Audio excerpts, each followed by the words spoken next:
네네. 바른미래당은 어떻게 될까요? 사실 지금 소속은 바른미래당이세요. 그리고 안철수 전 네. 대표에 대해서도 누구보다도 잘 아는 분이시고 이쪽 네네. 저쪽을 다 아는 분으로서 네. 바른미래당은 어떻게 될 것 같습니까? 어제 제가 사실은 보기에는 바른미래당 워크숍이 있었는데 그 자리에서 외부 발제자가 안철수 전 후보 정계 은퇴하셔야 됩니다. 이 얘기를 해가지고 뭐 좀 네. 정적도 흐르고 크게 화제가 되기도 하고 그랬습니다. 어떻게 보세요? 할 말을 한 거죠. 그리고 어. 이미 다 예상했던 거죠. 그건 뭐 당연한 말을 이종훈 평론가께서 한 건데. 당연한 말입니까?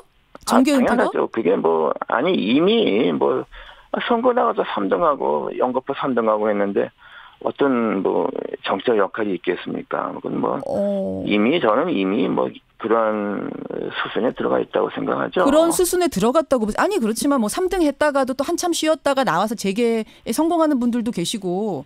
누가 성공한지 모르겠네요. 그런가요? 없습니까? 그런 불가능한 얘기입니까? 네, 그것은 그리고 또 이미 제가 논의에 말씀드리지 않았습니까? 정치적인 역량의 어떤 한계 같은 것이 노정이 됐기 때문에.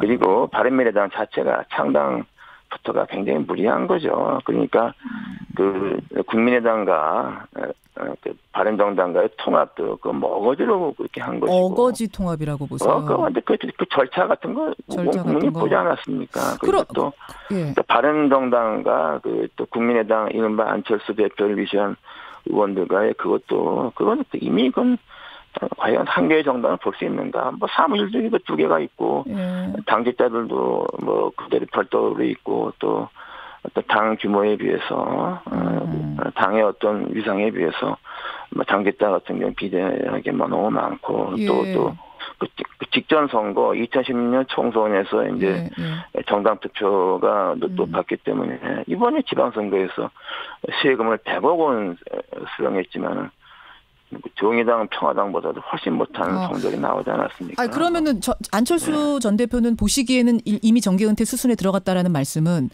그럼 바른미래당은 어떻게 된다는 얘기고 유승민 대표는 어떻게 된다는 말씀이세요? 지금 유승민 대표는 사실상 당에 대한 생각을 접은 거 아닙니까? 그렇게 보이지 않습니까? 네. 그게 무슨 말씀이세요? 바른미래당에서 전혀 이제 남긴 말 그거 볼 때 과연 근데 바른미래당의 현 그런 모습으로 과연 계속 가려는 생각이 있다고 보입니까? 그럼 어디 갑니까? 그분이 거기 안 가면 어디 갑니까? 그거야 본인이 판단하겠지만은 조금 숨고르기를 한다고 봐야죠. 네. 숨고르기를 할 거다. 그럼 그 당은 어떤 상태에서 숨고르기를 한단 말이에요? 당을 떠나서 숨고르기를 한단 말씀이에요? 그러니까 유승민 전 대표의 생각은 자기 지로는 개혁 보수를 가는 건데 저기서 보수라는 두 단어에 질색을 하는 사람들이 지금 당을 끌고 왔는데 그건 뭐가 됩니까? 제가 볼 때는 유승민 대표는 이미 생각이 떴다고 봐야죠. 네. 저는 그렇게 봅니다. 네. 지금 바른미래당 분들이 물론 이상돈 의원도 바른미래당 소속이시지만 다른 바른미래당 분들이 들으면 이거 어떻게 반응하실지 제가 뭘 반응해요? 다 그렇게 상식적으로 알고 있는 건데. 그 상분들도 지금 이 말씀이 그대로라면 거의 와해 수준이란 얘기잖아요. 저는 와해라는 것이 배란간 그런 게 아니라 그 정당이라는 게 항구적인 정당은 봤습니까? 우리나라에서는 그나마 한나라당의 뿌리에 두고 있는 현재 한국당과 민주당만 버텨왔죠. 제3정당이 그렇게 항구적으로 된기가 굉장히 어려운 풍토이 있지 않습니까? 자, 30초 남았습니다만 한국당은 그러면 한국당이야말로 지금 자중질환에 제대로 빠져 있는 상황인데 어떻게 될 것 같으세요? 분해되는 겁니까? 이게 해체되는 겁니까? 어떻게 되는 겁니까? 정당의 분해되고 해체하는 것도 쉽지 않습니다. 그리고 한국당은 뿌리가 있기 때문에 그리고 현재까지 2020년까지는 100석 이상의 의석이 있지 않습니까? 네, 그래서 저는 굉장히 여러 가지 논란 분란이 있겠지만 그렇게 하고 결국에는 2020년 총선을 앞두고서 거기서 또 한 번의 쇄신의 기회를 만들어내느냐 못하느냐 그때 판가름 나지 않겠는가 생각합니다. 네. 지금 해체 얘기하지만 해체도 쉽지 않을 거다 한국당. 쉽지 않습니다. 정당이 쉽게 없어집니까? 여기까지. 거대한 정당은 절대로 이렇게 쉽게 없어지지 않습니다. 알겠습니다. 아유, 이상돈 의원님 오늘은 또 이제 평론가적인 입장에서 두루두루 당에 대한 얘기, 정계 개편에 대한 얘기를 해주셨는데 오늘 워크숍 가서 일단 민주평화당 어떻게 가야 되는지 이 질로 많이 좀 고민해 주시고요. 우리 정치가 바로 갈 방법은 뭔지 진지하게 고민해 주십시오. 고맙습니다.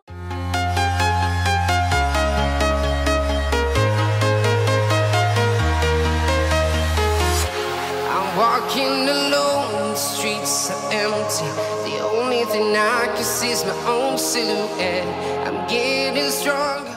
바른미래당은 어떻게 될까요? 사실 지금 소속은 바른미래당이세요. 그리고 안철수 전 대표에 대해서도 누구보다도 잘 아는 분이시고 이쪽 저쪽을 다 아는 분으로서 바른미래당은 어떻게 될 것 같습니까? 어제 사실은 바른미래당 워크숍이 있었는데 그 자리에서 외부 발제자가 안철수 전 후보 정계 은퇴하셔야 됩니다. 이 얘기를 해가지고 뭐 좀 정적도 흐르고 크게 화제가 되기도 하고 그랬습니다. 어떻게 보세요? 할 말을 한 거죠. 그리고 이미 다 예상했던 거죠. 그건 뭐 당연한 말을 이종훈 평론가께서 한 건데. 당연한 말입니까? 정계 은퇴가? 당연하죠. 그게 이미 선거 나가서 3등하고 연거푸 3등하고 했는데 어떤 정치적 역할이 있겠어.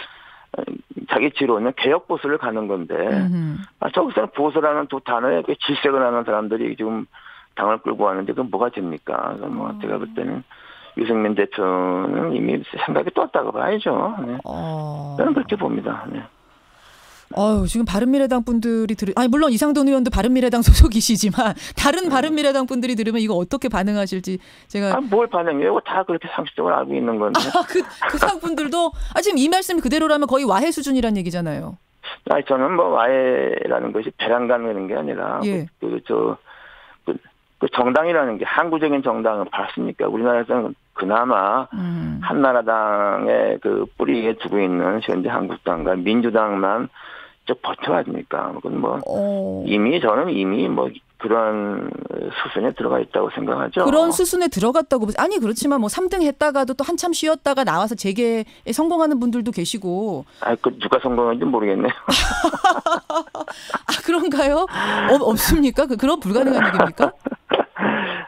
네, 그것은 그리고 또 이미 제가 논의에 말씀드리지 않았습니까? 정치적인 역량의 어떤 한계 같은 것이 노정이 됐기 때문에 그리고 바른미래당 자체가 창당부터가 굉장히 무리한 거죠. 그러니까 그 국민의당과 그 바른정당과의 통합도 어거지로 그렇게 한 것이고. 어거지 통합이라고 보세요. 그런데 그 절차 같은 거 국민이 보지 않았습니까? 그렇고 유승민 대표는 어떻게 된다는 말씀이세요? 지금 유승민 대표는 사실상 그 당에 대한 생각은 접은 거 아닙니까? 그렇게 보이지 않습니까? 네. 그게 무슨 말씀이세요? 그 바른미래당에서 전혀 이제 그 쭉 남긴 말 그거 볼 때 과연 근데 바른미래당의 그런 모습으로 과연 계속 가려는 생각이 있다고 보입니까? 그럼 어디 갑니까? 그분이 거기 안 가면 어디 갑니까? 그거야 본인이 판단하겠지만은 조금 숨고르기를 한다고 봐야죠. 네. 숨고르기를 할 거다. 그럼 그 당은 어떤 상태에서 숨고르기를 한단 말이에요? 당을 떠나서 숨고르기를 한단 말씀이에요? 그러니까 유승민 전 대표의 생각은 또 바른정당과 또 국민의당 이른바 안철수 대표를 위시한 의원들과의 그건 또 이미 과연 한 개의 정당을 볼 수 있는가? 사무실적인 두 개가 있고 당직자들도 그대로 별도로 있고 또 당 규모에 비해서 당의 어떤 위상에 비해서 당직자 같은 경우 비대하게 너무 많고 또 그 직전 선거 2016년 총선에서 이제 정당 투표가 높았기 때문에 이번에 지방선거에서 세금을 100억 원 수령했지만 정의당, 평화당보다도 훨씬 못한 성적이 나오지 않았습니까? 그러면은 안철수 전 대표는 보시기에는 이미 정계 은퇴 수순에 들어갔다라는 말씀은 그럼 바른미래당은 어떻게 된다는 얘기고